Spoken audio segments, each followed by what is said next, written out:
রমজান মাস আসলে মহান আল্লাহ পাক রব্বুল আলামিনের নিয়ামত গুলি কত রূপে আল্লাহ তাআলা দান করেন, এর মহিমা গুলি আমরা যদি স্মরণ করি, এর মহিমা গুলি যদি আমরা ভক্ষণ করি, তাহলে আমাদের মনটা আল্লাহ পাক রব্বুল আলামিনের জন্য শুধু কাঁদতে থাকে। আল্লাহ পাক রব্বুল আলামিন রমজান মাসের ভিতরে এমন কিছু নিয়ামত আল্লাহ তাআলা দান করেন, যেগুলো সারা বছরের ভিতরে আল্লাহ তাআলা কখনোই দান করেন না। রমজান মাসের ভিতরে যে আনন্দ পাওয়া যায়, এমন আনন্দ সারা জীবনেও কখনো পাওয়া যায় না। সারা বছরের ভিতরে 11টা মাসের ভিতরে এই আনন্দ আল্লাহ তাআলা কখনোই মানুষের মাঝে দান করেন না। ভুলব না, ভোলা যায় নাকি মাহে রমজানের স্মৃতি, ভুলব না, ভোলা যায় নাকি মাহে রমজানের স্মৃতি। এ মাসের কত ফজিলত, এ মাসের কত ফজিলত জানো কি মুসলিম জাতি,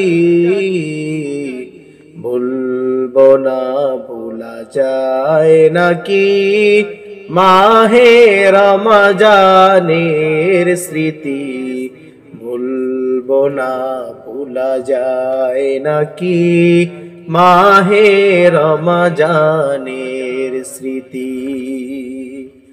আল্লাহর সেই পবিত্র কালাম মহাগ্রন্থ আল কুরআন, কি মহিমা এ মাসে হয়েছে তার আগমন। আল্লাহর সেই পবিত্র কালাম মহাগ্রন্থ আল কুরআন, কি মহিমা এ মাসে হয়েছে তার আগমন।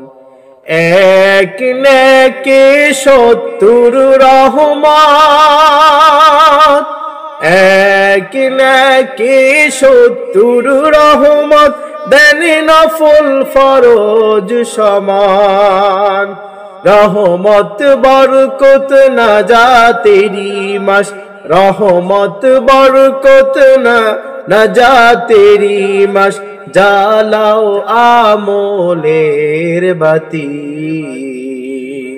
ভুলব না, ভোলা যায় নাকি মাহে রমজানের স্মৃতি, ভুলব না, ভোলা যায় নাকি মাহে রমজানের স্মৃতি। এ মাসের কত ফজিলত, এ মাসের কত ফজিলত জানো কি মুসলিম জাতি, ভুলব না, ভোলা যায় নাকি মাহে রমজানের স্মৃতি।